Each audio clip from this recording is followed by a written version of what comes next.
Mark, a goalless draw here. What did you make of the match? Entertaining. It was a brilliant 0-0 really, and I thought we were probably the more likely to win the game. We had some good chances in the second half. I thought Nibsy's one was a good one that Trafford's made a good save from, and then literally last kick of the game just before the whistle, I thought we were going to score that one. I mean, he's got out to him really quickly, in fairness, just watched it back.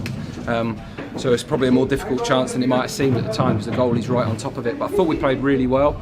I thought our defensive organisation was good. I thought we were very, very competitive in the game. It's a good level of performance for us. And I think if you look back at our last couple of league games now, going to Wycombe, at Peterborough despite the result, and today, there's a good foundation to build from there. If we hit that level consistently, then we'll turn chances into goals and games into wins without a doubt. I mean that was good. I was really pleased with the effort of the players, really pleased with the quality at times, at the moments where we can do a bit better in it, but in the end, clean sheets is the foundation of getting results firstly, and that sort of level of performance will be good for us. So it's only our second draw in 18 games, so we won't be too ungrateful for it, despite the fact that maybe we could have won the game. We've lost too many, and we need to turn a few of those where we can't win games into making sure we do take points from it. So I thought very good, really enjoyed it.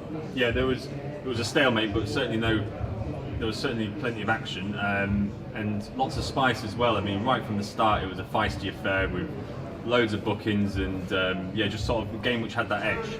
It did, yeah, and that's what you want, isn't it? Really good atmosphere in the stadium, really good intensity in both teams. I enjoyed that. We felt we were getting a lot of fouls in the first half and drawing tackles off of them and getting fouled well, which created lots of set play opportunities.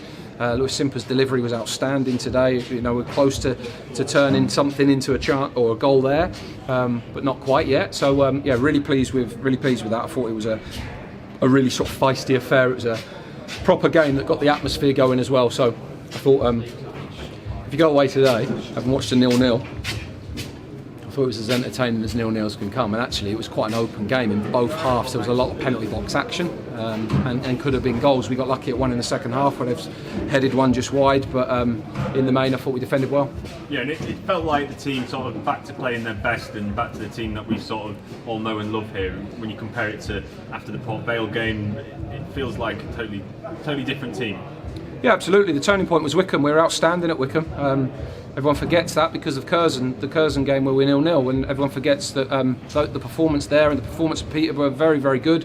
Another day at Peterborough where we should have turned a loss into a draw. So yeah, I think the last three league games we've hit a good level, and at the moment, I mean, we've carved out some good chances today, and that will turn into goals in periods as well. But that's the level for us, and we've got to try and do that again now Tuesday night to progress in the tournament. We'll have to do that in order to get through the tournament. Then we play Accrington, then there's a potential FA Cup tie, then we go to Forest Green. So we've got to let those last three games be a turning point and let us find that level. And we know we're a bit light for players at the moment, but if the ones that are fit and available hit that level, we'll win more games than we lose. And the supporters showed their appreciation.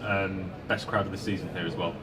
I think that's testament to a lot of things actually. After the run we've had and the results we've had here, brilliant to see the Habin filling with hours. Great initiative to get more school children and parents to the game over the last few games, and our average crowds are really creeping up. And we have to hit levels like that if we're going to hook those people to want to come again. I think for the players, it's sometimes difficult to when you're in a tough run to find that intensity and level, and sometimes supporters come to the games in a little bit of an anxious and quiet mood, but when they create the noise and energy they did throughout the whole of the first half, that drives the players and vice versa. So I think we all have a bit of a responsibility. Of course the responsibility is ours, it's our job. Other people, supporters pay their money to get entertained, but sometimes we need their help in order to really spark us, and I thought the two worked brilliantly together. I thought it was a great atmosphere, I thought the supporters were great, both sides really, and it created a really good afternoon's entertainment. So hopefully that can be a little stepping stone for us to push on from, and see if we can. I mean, it won't be busy here Tuesday night. We know that, but we'll have to create our own atmosphere and intensity, and make sure we progress in the tournament. But I'm certainly pleased with our work this afternoon. Yeah, and although it wasn't a win, it leaves everyone feeling good ahead of a couple more games next week. Yeah, I mean, I think the last lot of games should really. I mean, we've been more difficult to create chances against. We've certainly defended our box, our goal, our half better, and that's what we have to do in order to be in games. So if we do that gives us a good starting point. But yeah, we found some good levels today, and that gives us a nice little spring in our step going into next week.